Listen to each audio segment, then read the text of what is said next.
everyone, PushingUpRoses here, and today I'm talking about everyone's favorite pastime, food. Food is everywhere in video games. I've never really thought about its many uses just as a gameplay mechanic, but recently I've been reflecting on how frequently it's used and how it comes into play as a puzzle mechanic, a setting element, or just a side element that plays a pivotal role in the game. There are, of course, cooking games dedicated to simulating what it'd be like to be a chef or someone who owns a restaurant, but this video is mainly about food as a component and not just the full Monty per se. To be specific, I'll be talking about why we like food in our entertainment, including the more saucy reasons, you like that one? Saucy! And how food is represented and used in different genres of games. I've always thought cartoon food looked more enticing than real food, even things I didn't like at all. I was a picky eater as a child. I didn't like any kind of meat or vegetables. Couldn't even get me to eat chicken nuggets or burgers, even though my friends seemed to adore those. Hot dogs? Nope. Steak? Nope. But I still love the way cartoon meat looked for some reason, and pixelated food is not all that different. Look at this leg of lamb and tell me it's not appetizing. Even better, look at any of these and try not to salivate. Here in Final Fantasy XV, cooking is used as a gameplay mechanic.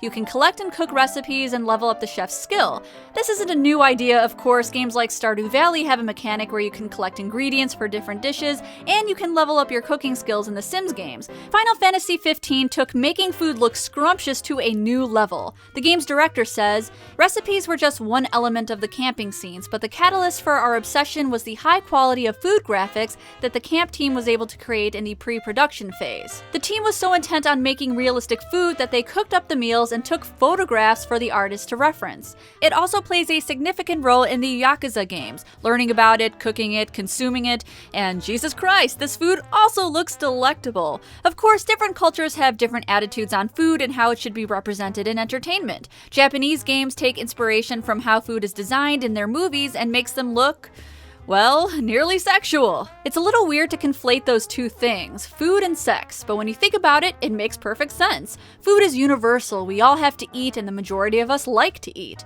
Food in the media and entertainment has become this weird fantasy element, playing with people's perceptions and desires. There's a seductive quality to food. It gives us pleasure on a rudimentary scale. It's something we all look forward to and can take comfort in.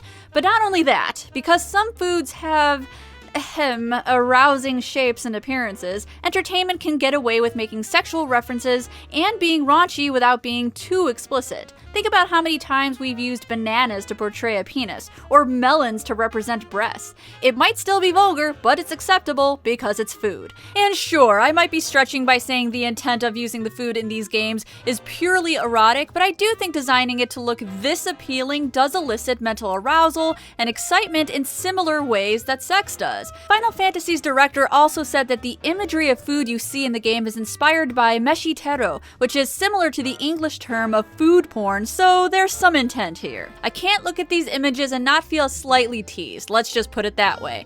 And yes, I kind of went off the rails here, but my point is, these renders are most definitely created to get a reaction. There's a lot of games that of course use food items for health, especially in side-scroller and platformer titles. Medkits make sense, sure, but food is tastier. Who wouldn't feel better after eating a chunk of random anti-gravity chocolate or succulent legs of meat? So you're bleeding to death and you might have a broken ribcage, but there's nothing that can't be rehabilitated with some doggy chow. I used to love doggy chow.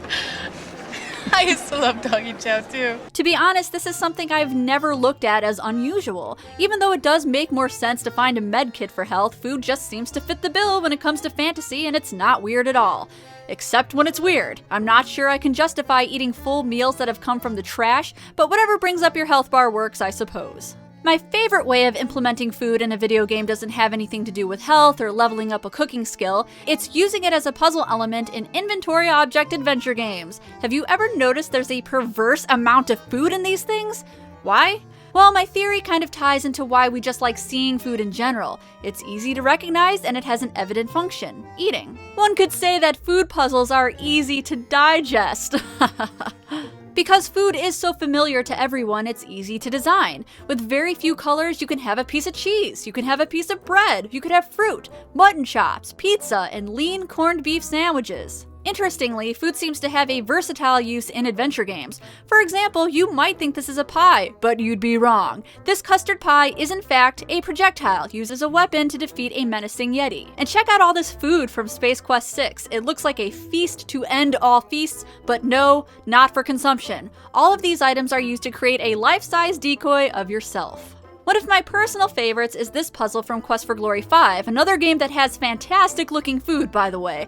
And not only that, but an emphasis on pizza, as does some of the other titles in that series. You meet Cerberus at the gates of hell, and the only way to get through is with a food bribe. But of course, each dog has a different palate. You can't just give them all the same item. One wants pizza, one wants a gyro, and one wants chocolate. Which is dangerous. Do not give your dogs chocolate, it's bad for them. Hey, that stuff is bad for dogs. I'm immortal, remember? It's bad for the teeth. So I've got a sweet tooth. So sue me.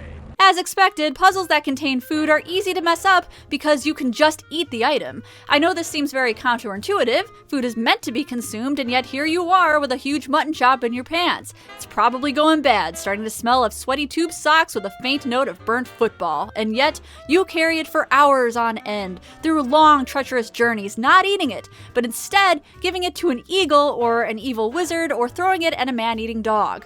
Look at him, the bloodthirsty beast. I didn't even know what a mutton chop was when I was young, but after finding one in King's Quest 3, I found myself really wanting one. In fact, there's a spin-off video on its own, mutton chops and their place in video games. But I digress. Food in video games is as natural as canned cranberries on Thanksgiving. It's not always the best option, and there are other side dishes that make way more sense, but it's tradition. With games like Final Fantasy XV bringing the artistic representation of food to the next level, it would likely continue to be improved and implemented in video games, as we can see here in virtual reality. I eagerly await the day where we are given real food and we have to somehow use it in a VR setting. I'm not exactly sure how that would work, but hey, we've gone from this to this, so anything is possible. And remember, speak softly and carry a big mutton chop in your pants.